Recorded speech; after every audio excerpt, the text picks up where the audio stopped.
issues around hypertension and diabetes and dyslipidemia. And so I began to realize that, one of the driving factors, or one of the underlying factors, was in fact excess weight and excess body fat. And so my research interest took me there, really trying to understand what is it about gaining weight that makes your blood pressure go up. And many of you will probably know this, that as you gain weight, your blood pressure sometimes goes up. At least it goes up in some people. And then when you lose weight, the blood pressure comes down, so people can come off their blood pressure pills. But back when I started this in the early 90s, people didn't really know exactly why that happens. Today we have a much better understanding of the science of why that actually happens. And it turns out, interestingly, that your fat tissue itself actually makes a hormone that many of you have heard of called leptin. And what leptin does, leptin is a hormone that tells the brain how much fat is stored in the body, if you want. And but leptin also does something else. And what leptin also does is it stimulates parts of the brain that control blood pressure. And so when you have more body fat, your leptin levels go up. And unfortunately, what then happens, your blood pressure goes up. And when you lose weight, the leptin levels go down, your blood pressure comes down. So that's the mechanism. But we didn't know that. In fact, when I started out doing the research in this area, leptin hadn't even been discovered yet. So I got more and more interested in the science, and we started doing some genetic work, and I got pretty passionate about it. And so I was working back in Germany at the time. I was in Berlin. And then I got recruited to Canada because they had an interest in getting someone over who had an interest in obesity. So I started there. And since going to Canada, which is now 16 years ago, I've actually been working in an obesity clinic. But like I said, I have no formal training in obesity. So a lot of people, they ask me then, what exactly do you do in your clinic? And when people find out that I work in obesity, people ask me all kinds of questions. Everybody's interested. It's one of those topics that everybody seems to be interested in. So I get a lot of questions about this. And questions like, so Dr. Sharma, tell me about diets. What's the best diet to lose weight on? What if I go vegan? Is that going to help me lose weight? Now, I'm a medical doctor. Medical doctors don't know much about nutrition. I've never had any training in nutrition, so I'm kind of thinking, going vegan.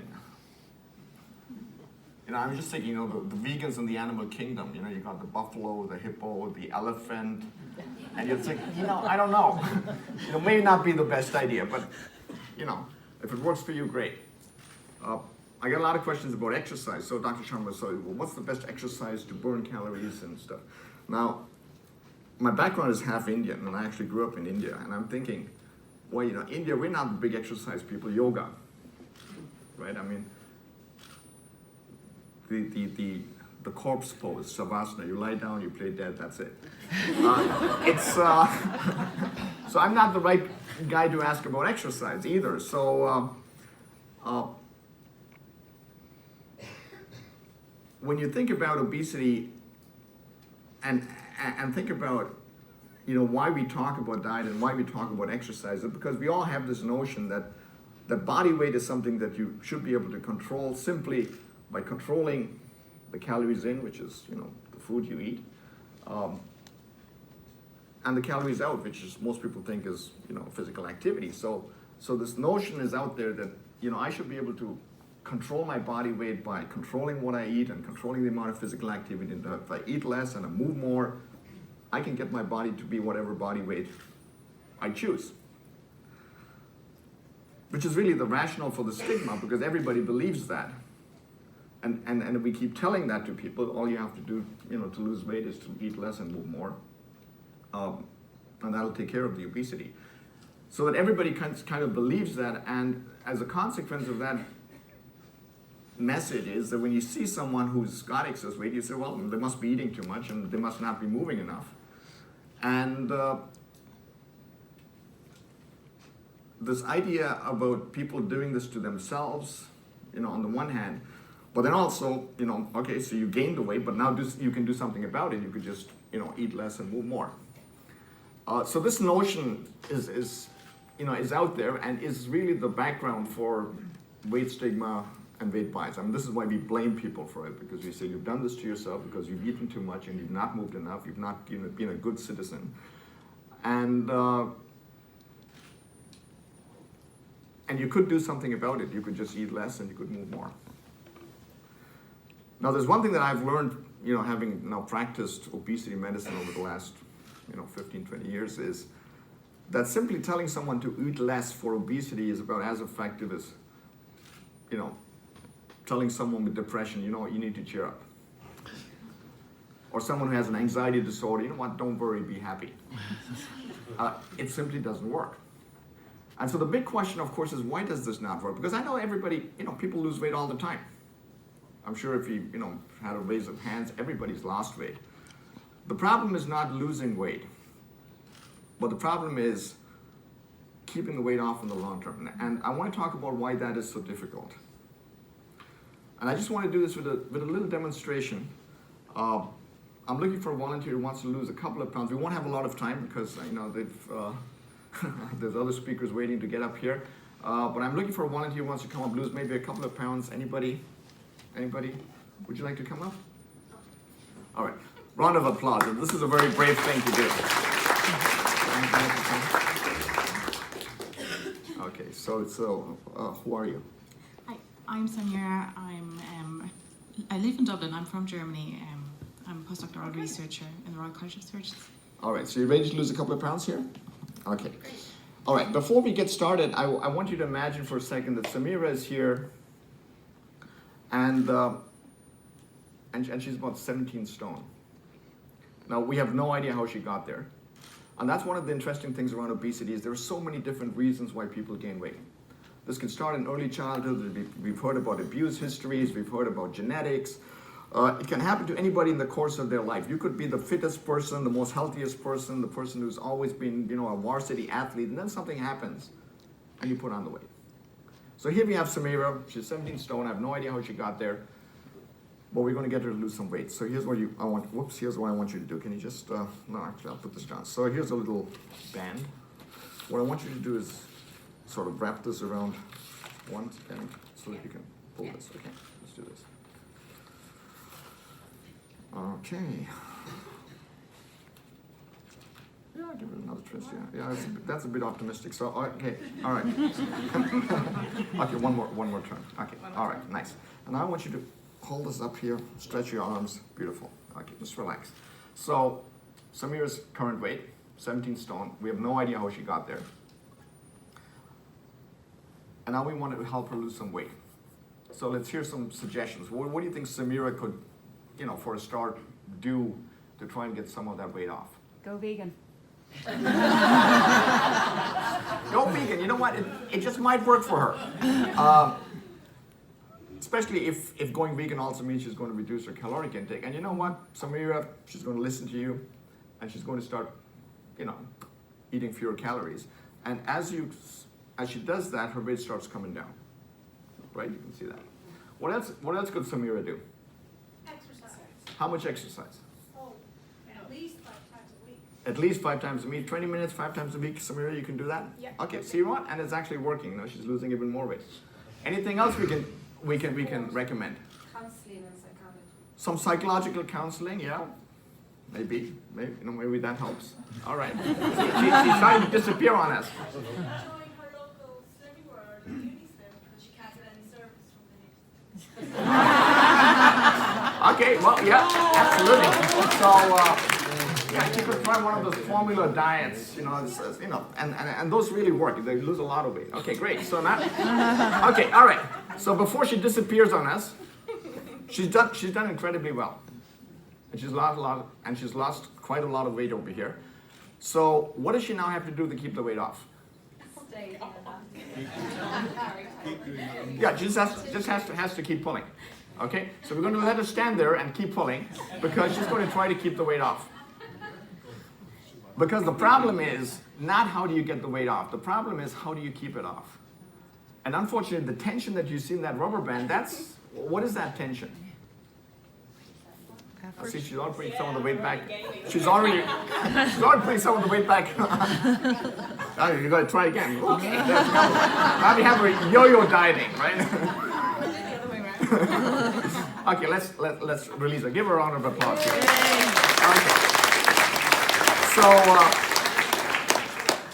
So let's think about that rubber band for a moment. What's that tension that's happening in you? Why is this a rubber band? That's the effort.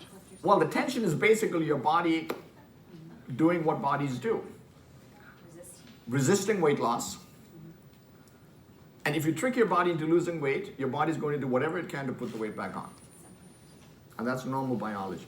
That would happen to anybody. If I tried to lose 5 pounds and somehow managed to lose 5 pounds, my body's going to want those 5 pounds back.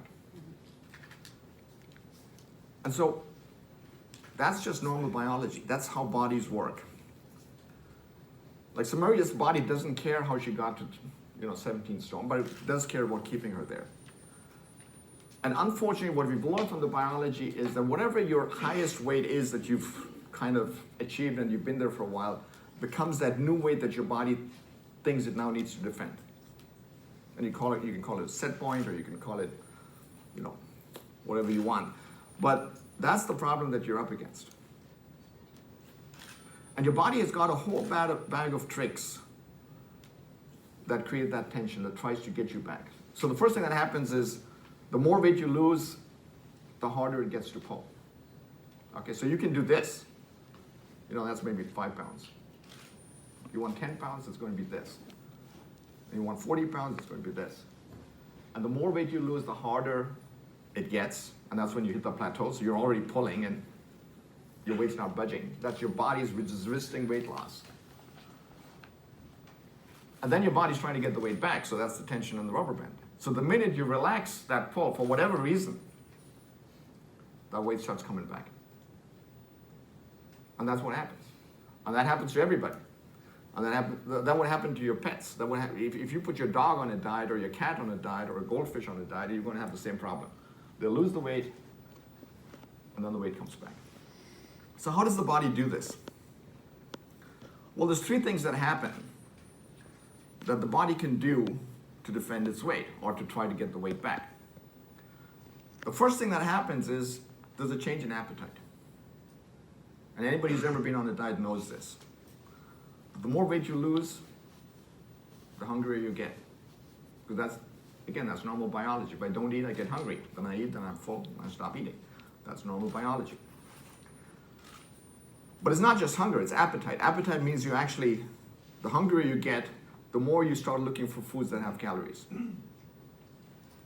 So if I have a busy day and I come home in the evening and I haven't had time for lunch and I'm starving and I barely make it from the garage to my refrigerator, as I'm walking to the refrigerator, I'm not thinking, hopefully nobody finished the broccoli. That's never happened. No, I'm thinking, hopefully nobody finished the pizza. Okay, and then I get the pizza, and then I have the pizza, and then on my way to the microwave, what happens? I take a bite.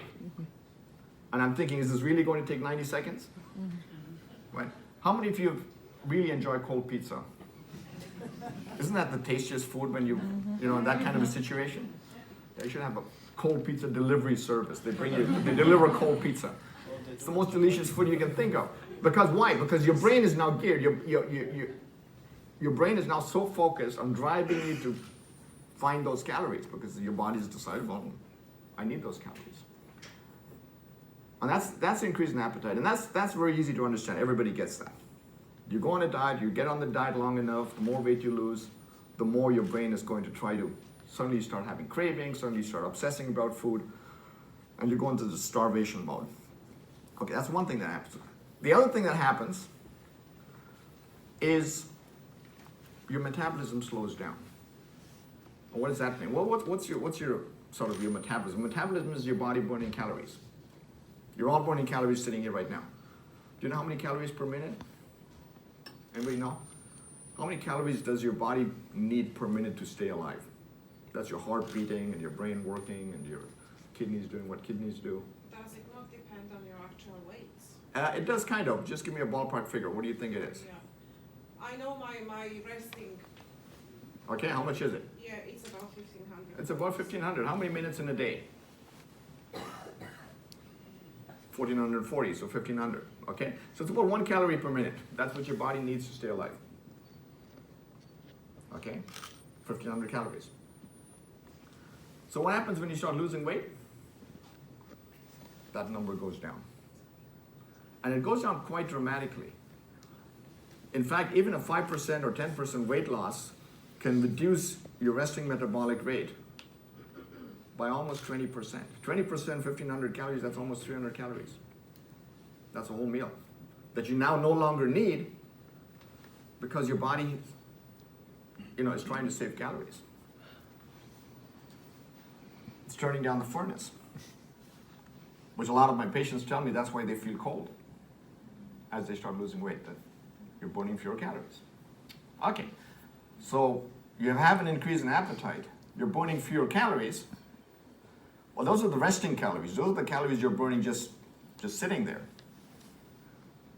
But you also burn calories when you're physically active. And what happens to those calories when you lose weight? They also go down. You become much more fuel efficient. And what that really means is you can now do the same amount of physical activity that you were doing before you lost weight, but now you can do the same amount of physical activity and burn fewer calories. And what this means for my patients is I say, you know what, if running 5K every day helps you lose weight, now that you've lost the weight, you're going to have to run 10K every day to burn the same number of calories that you were burning before. So you've got three things that happen. You've got an increase in appetite. You've got a significant decrease in resting metabolic rate. And even the amount of calories you burn being physically active goes down. And all of this is a physiological response that happens because your body doesn't want to lose weight. And as a result, so that's the tension that's in that rubber band. And as a result, the minute you cut back on the exercise or decide, you know what, maybe this diet is too restrictive and I'm going to, start, just relaxing the pull, that weight starts coming back. And it'll take you right back to where you started in most cases. Now, this does not mean diet and exercise doesn't work. Diet and exercise does work. It works because you get the weight down. The problem is that the more weight you want to lose, the more restrictive the diet has to be, which means the fewer calories you have to eat, and the more physical activity you have to do. And so if you're just trying to lose 5 pounds or 10 pounds, yeah, we can do that. But if you're aiming for 30 or 40 or 50 pounds, that's going to get really hard. And if you're aiming for 100 pounds, well, then that's a full-time job. I mean, you can pull the rubber band, but that's then all you do, right? Because you're so busy pulling the rubber band. And that's the real problem that we have. So when you think about obesity, as a condition or whatever you want to call it, it's not about how do I get the weight down. It's about how do I get the weight down and then keep it down. Because it's always going to come back. And it almost always comes back when you stop pulling. And it doesn't really matter what the treatment is. And that's why a lot of people, including the World Health Organization and the World Obesity Federation and Obesity Canada, the American Medical Association, all say you have to think of obesity as a chronic disease. Because what's the definition of a chronic disease? The definition of a chronic disease is a disease where when you stop the treatment, the problem comes back. Diabetes is a chronic disease.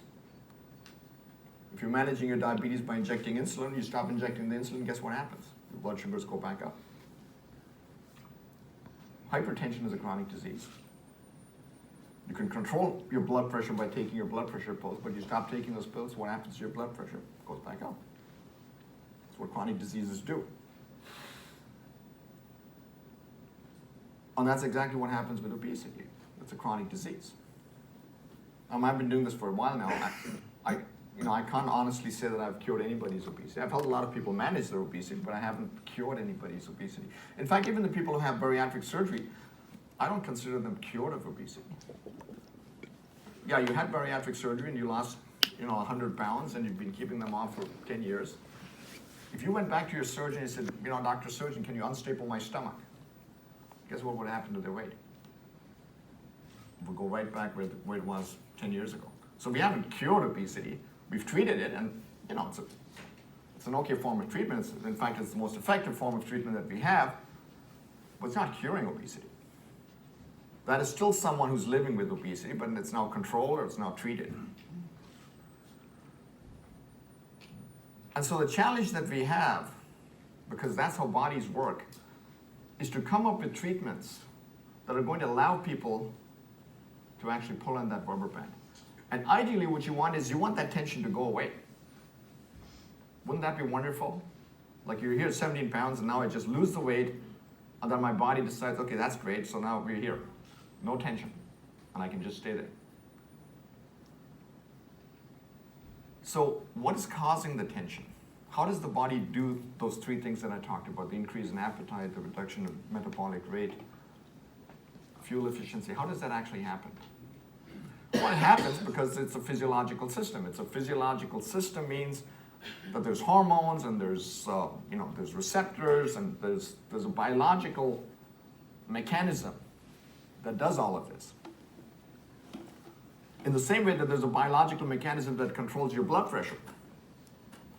There's a biological mechanism that controls your body temperature. There's a biological mechanism that controls the amount of oxygen that's in your blood. And that's all physiology. That's how bodies work.